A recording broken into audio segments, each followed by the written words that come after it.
Like any good house, it needs to have a solid foundation. If it doesn't, then it's just going to fall over as soon as the wind blows, as soon as things get a little rough. It's just not going to withstand. So that's the logic here. I want to lay a firm foundation in your L2 understanding.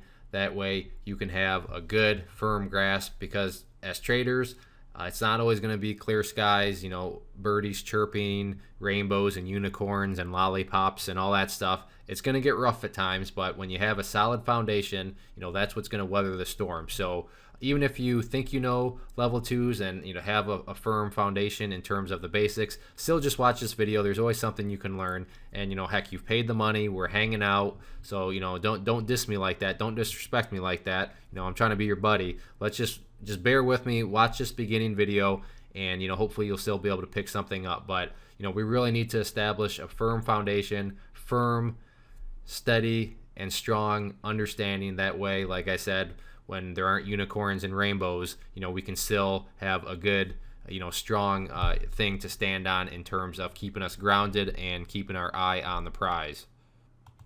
The obvious question, it's got to be the first question: what is level 2? Maybe you are somebody that had a trader you read somewhere on the internet. If you're not trading with level 2, you're trading blind, and you saw this course, Mastering Level 2. Hey, perfect. I don't know what level 2 is, but I'm going to sign up for it. If that's the case, then here you go. So trader talk, this is going to be a theme throughout the course. This is just slang, how traders talk amongst themselves. It might be how you see things written on, social media or blogs or chat rooms, what have you. Just that way I want to keep you all up to date, on the lingo, how people are talking. Hopefully, 15 years from now, people are still talking the same way. I don't see it changing, but regardless, so trader talk. Level 2 is the same as I personally call them level or L2 just because I'm lazy and I don't like for my tongue to have to pronounce level 2. L2 is so much quicker. But L2, level 2 with a Roman numeral, the letter L with a Roman numeral 2. These are all different ways you can write it. Market depth, some people refer to L2 as that. Other people refer to level 2 as the book. But level 2, it can take various shapes. And if you've noticed, I'm trying to interchange level 2 and L2. I'm trying to be sneaky. Maybe I'm not doing a very good job of it. But I just want you to kind of get it associated in your mind that they're both the same thing. They both are referring to the exact same thing. So just keep that in mind. So I now have a question for you. How many prices does a stock have? If you answered 2 prices, then well done. I will put your cookie in the mail, and hopefully you can get it soon. It'll probably be chocolate chip and maybe a little bit stale, but it's still a cookie. Now, how do they have 2 prices? We'll get to that. But the thing that a lot of people don't understand, when I first got started, I had no idea, was when you go to a website and you pull up, the stock quote, they're just giving you level 1, meaning they're giving you the last price that the stock was traded at. So here's an example, but this is not the price of the stock. This is very, very misleading. It's the most recently traded at price, yes, but as far as the current price, very misleading because all stocks have 2 prices, and that's what L2s is all about, showing this market and showing the 2 prices and how they interact with one another. And this was a picture taken of me. If you read the comic, I thought it's halfway funny, but I'm easily entertained. So keep that in mind. Prices, or a stock has more than one price, or stocks have 2 prices. Now the reason level 1 and those stock quotes are so misleading is because it doesn't lead you to the right question, or as I call it, the golden question. The golden question as a trader is, what price can I actually buy and sell shares at? The price that you see on level 1, that may be the price that you can buy or sell at. Keyword being may, or it may not be. There may be another price that you can sell for. So that's the key as traders. We get shares, but now we need to know what price can we get them out at. Level 1 may be showing us the price we can, or it may not. That's why level 2s are so important, and that's why people that are trading without them are blind, because it's not the real price that they're seeing, and they're almost trading a step behind. So L2s is essentially like behind the scenes of a movie. It's going to give us insight into the interest or lack thereof of a stock. It's going to show us the supply and demand of the stock. It's going to show us what traders, management, financiers are all doing. It's going to show us when a good time to buy and sell is. And bottom line, like I said, it's the slogan of the course. You are partially blind without L2s. You can still make money. That's why I don't say you're totally blind. Because even a blind squirrel finds a nut. But partially blind because you just don't understand all these different behind the scenes. You know, you're seeing the movie, but you're not seeing what's going on to make the movie. And in our case as traders, we want to see what's going on to make the movie. We really don't care about the movie. We need to get behind the scenes. And luckily there is a tool that exists. And say it with me, that tool is level 2. So that's why we need to be using L2 in all of our trading. So that's what it is. It's just a look behind the scenes. It's letting us kind of peek around the curtain and see what's going on. In its simplest form, the stock market is just one massive auction. The only difference is instead of some auctioneer up on stage, you know, rambling off, it happens even quicker than those guys can talk. In fact, it happens, you know, I'm not going to put million times faster. I mean, why is that the case? Well, there's just very few people anymore. It's all computer code and algorithms, supercomputers, all that stuff, a lot of black boxes, just all sorts of stuff going. It's all electronic, and it's a very fast-paced market. However, at its core, it's simply an auction. That's all the stock market is, and that's what we're trying to deal with. That's what we're trying to interpret. That's what we're trying to make sense of. So the question now is, well, how do we keep track of this fast-paced electronic auction that we call the stock market? And hopefully you said with level 2s, and notice how I put 3 exclamation points there. So hopefully you said it with some authority and with some excitement. But that's how we make sense of this auction. You know, again, and I don't mean to keep going back to this, but I want to drive it home.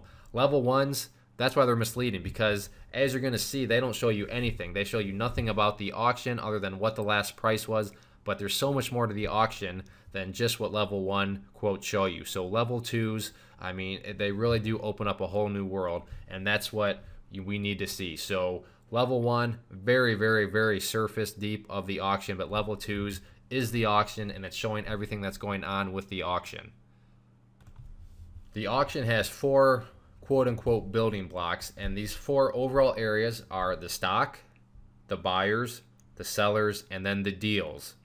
Now, successful traders, and that's the point of this course. That's why you bought the course. You're investing into yourself to become a successful traders. All successful traders understand how these 4 blocks come together and build either a firm or shaky foundation. And now both have pros and cons, and we'll get into that as we go through the course. But you just need to know that these 4 blocks, they fit together nicely sometimes. Other times they don't fit together. Sometimes it does look like this picture where somewhere on the ground. But that's what level 2s is showing us. It's all about how are the blocks fitting together. Are they fitting together nice, or are they fitting together something like this? The nicer they fit together, the better, or the lower risk we have. So the better our risk reward.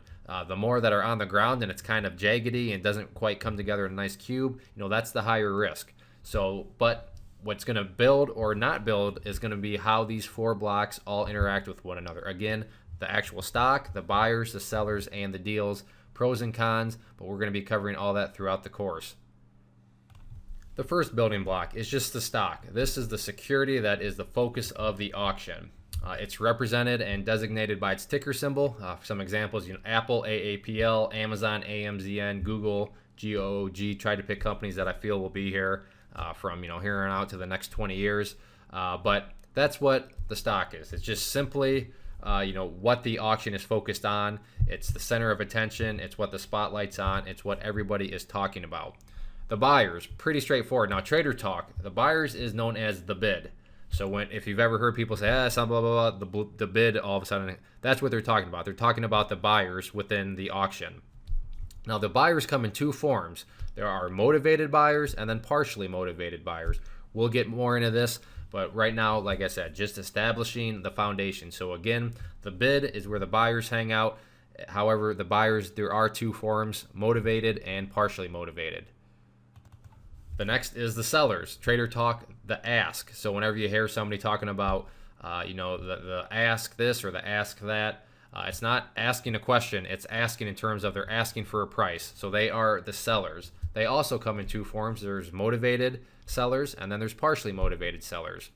And then the deals. The deals is the tape. The tape is the trader talk, and that's where you see everything just unfold. You see the size of shares being bought and sold, and you see the rate that the shares are being bought and sold. So it's just a bunch of deals happening. We'll get more into it, but that's what the tape is. It's just showing all the deals and agreements that are being made for that specific stock at the auction. I'm a huge believer in the concept a picture is worth 1,000 words. So I'm going to use this picture and we're just going to build more and more on top of it. So this is phase one of the auction. We've covered these things. Let's just go over them again. First is the stock. So in this case, we have a nice little painting over here, but for use your imagination, picture this as a nice stock certificate. So this stock is being sold. You have sellers at the auction. These are the people up here. So there's a seller. They are, remember, Trader Talk is the ask. If that's what you said, good job. And the buyers are, if you said the bid, good job. So you have the ask, you have the bid, and then you have the stock over here. And then I guess if you wanted to call this kind of the tape showing what deals are being made and you know what the rate and all that stuff, you could say that. But the one bad thing about a picture is there's no audio. So there's the tape you can't see here because, you know, the tape is what's you know, being said between these two people. But we will get to that more. But just know the stock, the seller, the ask, the buyers out here, the bid. That's where a picture stands. That's phase one of the auction. So now maybe you're thinking, wait a minute, Clay, what are you talking about? I've bought stock before, but I've never had to go to an auction or anything like that. Fair point. So who actually goes to the auction? Well, excellent news. It is not you. When you sign up with an online, hopefully it's a discount broker, you are actually hiring a representative. That's all you're doing. You know, so when you see the commercials on TV, the Super Bowl commercials, you know, ads online or in the newspaper, magazines, whatever, all they're trying to do is say, hire me as a representative. That's it. That is what you do when you hire an online broker. You are saying, look, I don't want to go to these auctions. I just want you to represent me and, you know, get my shares or sell my shares or whatever. So the representatives for you. So in other words, you are the boss and you tell the representatives what to do. They come in three forms. There are market makers within the trading community. These are usually, especially in Pennyland, they are referred to as the MMs. You'll always see it as the MMs. I remember for the longest time, I was like, what is this MM stuff? I kept thinking like M&Ms, like the candy, but it was just, but MM, that's what it's referring to, a market maker who is a representative of you. So let's say that again. If you're taking notes, write this down. An MM is a representative of you. And because they represent you, you get to boss them. You are paying them. You're paying, every time you pay a commission, that is what it goes towards. It's saying, hey, look, I know you're representing me. I'm paying a commission, so go do your job. I want you to do this. So that's what the MMs do. They are your representative. Another form of representative is ECN, otherwise known as Electronic Communication Network. We'll talk a little bit about those. And then there's wholesalers. You know, lots of the online brokers will, you know, they'll have order flow go through these, and then they execute the trades. But that's really too, you know, it exists. It's kind of just there as an FYI. You know, that doesn't really have any effect on, you know, how we can use things as traders. I'm going to be focusing on MMs, but at the end of the day, remember, an MM, we are their boss. They represent us. They make it so we don't have to go to the auction, which is very nice of them, but they're not that nice because they are charging us fees. So, you know, that's it's not like they're just totally being nice. We pay fees, whatever your commissions are, that's what it's going towards. So you don't have to, you know, go down to Wall Street and you know, get shares yourself. You know, they're doing the dirty work for us, but you're telling them what to do. And I'm harping on this point because I'll talk more about it later. But you know, a lot of people like to blame MMs for stuff, but people don't understand that they're just representing people. They're being bossed around. They're being told what to do, so they're just doing what they're told. So let's go back to our picture here. Now we're on phase two. So I had told you that, you know, there's the seller and then the buyer. That's you and I. However, we're not actually there. Our representative is there. So there is a representative for the seller, and then there is a representative for the buyer. Who are these representatives? If you said market makers or ECNs, good job, question answered perfectly. That's what's going on. So there is the next layer here to the auction picture here. Phase two.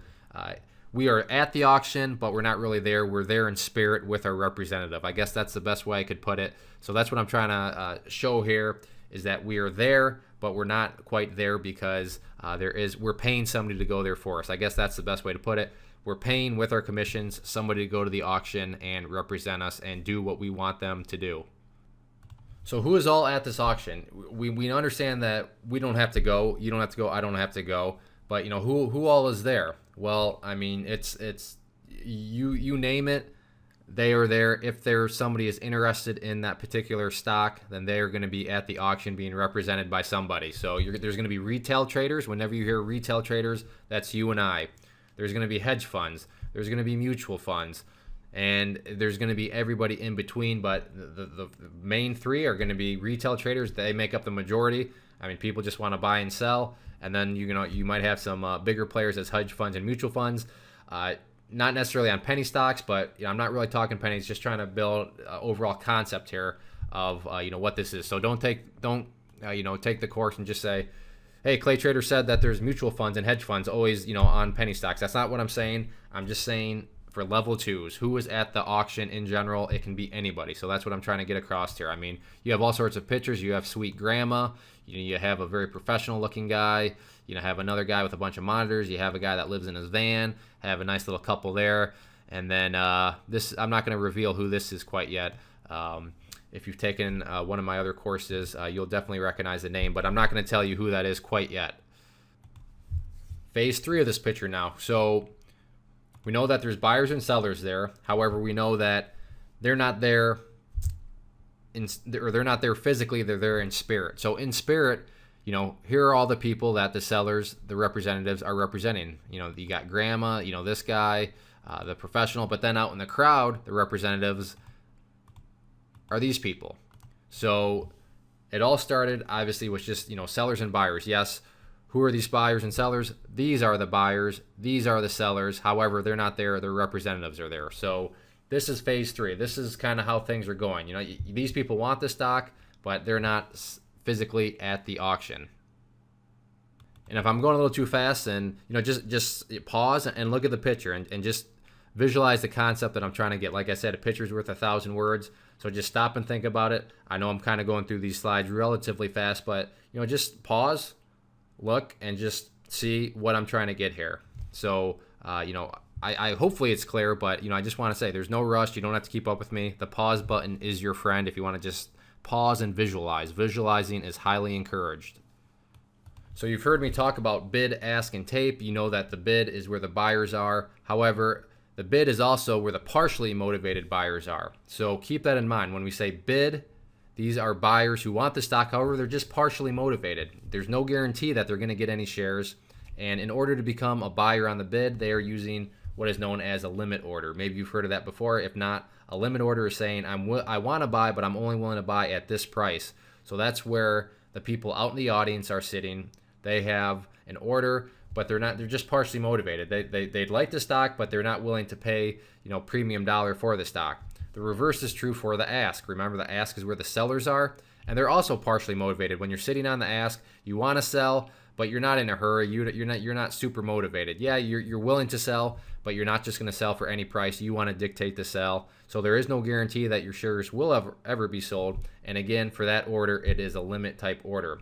And then the tape, I've already kind of alluded to this, but that is where the deals are being agreed to. That's just a running flow of everything that's being, where hands are being shook and saying, all right, that's a deal. Okay, that's a deal. And that's what the tape is showing us. And as far as those order types are concerned, it's anything and everything. So you could have limit orders, market orders, stop loss order. I mean, any sort of order that is available out there, the tape is going to be showing it. If there's an agreement happening, which is what happens whenever shares are bought or sold, then the tape is going to show us that. So phase 4 here, we're adding some more stuff. Up here, we have the ask. That is the people trying to sell. Down here, you have the bid. The people who want to buy but are just partially motivated, and just like these people up on the ask are partially motivated to sell. And then here, these are supposed to be sound waves. In between here, you have the tape. So there's, hey, I'll give you 50, 50, 50, 55, 55. Do I have 55? All that stuff. That's what's going on here. And when people are out in the bid saying, hey, I'll take that, sold. You got a picture. If you've ever been at an auction, that's what's going on. So the tape is just all the stuff in between here, the sound waves of everybody, bartering. It's just one massive bartering thing. There's all sorts of deals being agreed to out here with these sound waves, and that's what the tape is showing us. All right, so enough looking at picture. Let's look at the actual picture that really shows us the 1,000 words. So if you've never seen a level 2 format before, right here, this is L2. This is what it exists. going back to the introductory video, we're not going to always look at this format, but all level 2s, no matter the design, are going to be showing us this sort of information. So let's just take things down and break it down. So we have the stock. In this case, it is, Facebook. I guess one minor thing to note is they're showing us the company's name. They're not actually showing us the ticker symbol. So that will vary, because the ones I use show me the ticker symbol and the name. I'm looking around, I don't see the ticker symbol for it anywhere. Anyway, but that is the security that is at the auction. So now we know that this entire auction, all this other information, is for this stock of Facebook. That's what's going on here. It's the Facebook auction. Now, in terms of the bid, over here you can see the bid. In fact, this level 2s even says the bid. Remember, these are the people out in the crowd.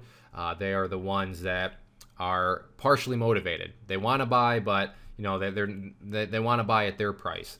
Over here you can see the ask. So these are the people up on stage. They want to sell, but they're also just partially motivated. They want to sell, but they want to only sell for the price that they want to get. And then you can see all the different prices. You can see all the different prices over here that they're willing to buy. Now, the one thing to note is there's no more faces. Sorry, that picture of Sweet Grandma is no longer here. The reason there's no more faces is because who represents us? The representatives. So over here you can see on this level 2s, they call it the MMID. So the representative ID, you could look at it, is here are all the representatives. Here are all the representatives of people that want to sell, representatives that want to buy. That's all we get to see now.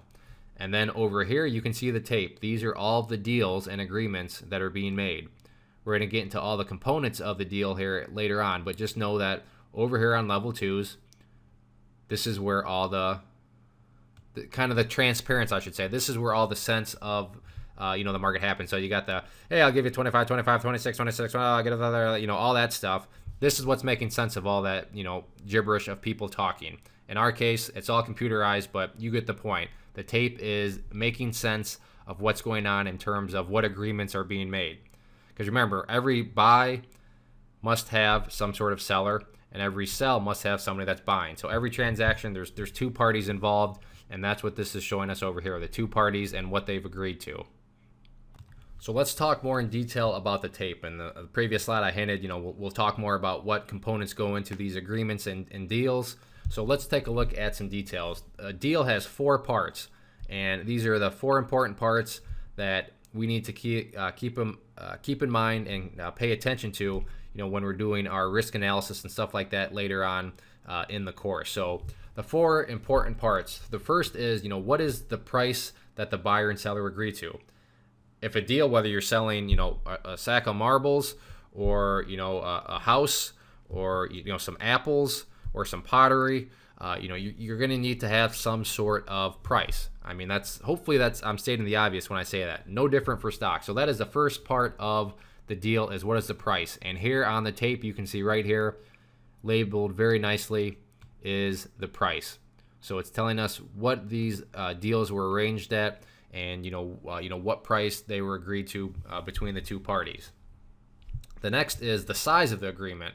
So in other words, how many shares were exchanged. So here, very nicely labeled again for a size. Here is how many shares were exchanged, just all the way down. So here's a pretty big deal. 3,100 shares were exchanged, 100, 190, 1,010. So there is kind of an odd shape, 130. So that's what this is showing us over here. The size of the agreement. And then the time of the agreement. And this is important because it's going to tell us the rate of speed of which deals are being made. That may not seem too important right now, but that's actually very important. You can't see it here, but over here is the time, and that's something that's showing us, it documents, okay, at this time, this agreement was reached, the agreement had this price, and it was for this many shares. That's what that's showing us. And then finally is the location of the agreement. So that's going to tell us who initiated it, and in this case, it's all about the color. So in this case, red means that somebody up on stage sold to somebody out in the audience. If it's green, it means somebody in the audience said, I'll take it from somebody on the stage. That's all that means, is where was the shares bought. Green means they were bought from the people on the stage. Red means they were bought by the people out in the audience. Off colors, not going to worry about that. It's just, to me, I mean, it confuses me if I'm being honest, but it really doesn't matter. The point is, when you see shares being bought from people on stage, that's what you want to see. When shares are being bought from people out in the audience, it's not quite what you want to see, depending on your perspective. I'm probably getting a little bit ahead of myself, but just understand that when you see green, and most level 2s will have this, but green, actually, let me do this. Green means what? And I'll give you a second to answer it. Who is being purchased from if the order is green? Okay, if you said the people on stage or the sellers or the ask, good job. Now, if it is red, who is being purchased from?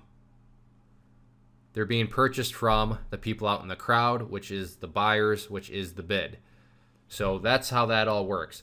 Maybe this is a little confusing, but it'll totally make sense as we go on. But just know that the location does matter. If a bunch of people are buying from the people on ask, that is telling us that a lot of people must want those shares. However, if people are selling it to the people out in the crowd, that's telling us that not many people must want those, because all of a sudden they're willing to sell out to the people in the crowd. That's just the important thing to remember about the location of where the agreement has been made in terms of the deal. All right, our foundation is now complete. When I say level 2s, you know that L2 is just simply a stock auction. It's how we make sense of the stock auction. You know who is a part of the level 2. You know that it can be anybody from grandma to the guy that lives in the van, to hedge funds, to mutual funds. That's a part of it. Everybody. The people that are interested in the stock, that's who is a part of that particular level 2 auction. Now, who shows up to the auction? Please don't say you or I. The representatives show up to the auction. Remember that. So the MMs go to the auction because they are the ones who are either trying to buy or sell shares for us. We know a lot of trader talk. Sellers are the ask. They're up on stage. They're the ones who are partially motivated. Buyers are the bid. They're out in the crowd. They want to buy, but they're not super motivated. So they're just kind of out there, seeing if anybody wants to sell to them. And then, of course, the components of a deal. Again, the size of the deal, the time of the deal, the size of the deal, and then where the deal takes place. I think I got all 4, but we just covered it. So rewind and check me and check your notes, see if I did them all. But remember, when people are buying from the people up on the stage, assuming you are long, that is a good thing. If you're long, but then everybody's starting to sell out to the people in the audience, or they're selling to people on the bid, that's not what you want to see. So from this point forward, we're going to begin to build on this knowledge that we have. You have a good rock solid foundation. You understand all these things. You understand that level 2s are just a very useful tool to make sense of what is actually a pretty crazy auction of terms of people wanting to try to form agreements of what price to sell or what price to buy their shares at. So that is where level 2s are. That is what they're showing us. Now we need to start to build on top of that and take it up here to the next level, pun intended.